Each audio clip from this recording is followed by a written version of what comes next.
ಪದಗಳಿಗೆ ಸಿಗದ ಗುಣದವಳು, ಬರೆಯುವುದು ಹೇಗೆ ಇತಿಹಾಸ, ಬದುಕುವುದು ಕಲಿಸೋ ಗುರು ಇವಳು,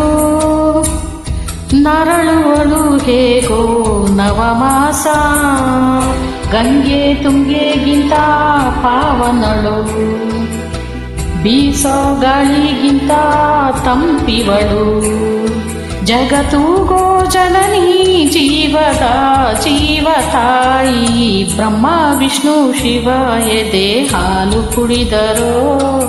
ಅಮ್ಮ ನೀನೇ ದೈವ ಅಂತ ಕಾಲು ಮುಗಿದರೋ, ಬಾಳಿಗೆ ಒಂದೇ ಮನೆ ಬಾಲಿಗೆ ಒಂದೇ ಗೊನೆ, ಭೂಮಿಗೆ ದೈವ ಒಂದೇನೇ ತಾಯಿ, ದಾರಿಗೆ ಒಂದೇ ಕನೆ ರಾಗಿಗೆ ಒಂದೇ ತೆನೆ, ಸೃಷ್ಟಿಸೋ ಜೀವ ಒಂದೇನೇ ತಾಯಿ, ಬ್ರಹ್ಮ ವಿಷ್ಣು ಶಿವ ಎದೆ ಹಾಲು ಕುಡಿದರೋ, ಅಮ್ಮ ನೀನೇ ದೈವ ಅಂತ ಕಾಲು ಮುಗಿದರೋ.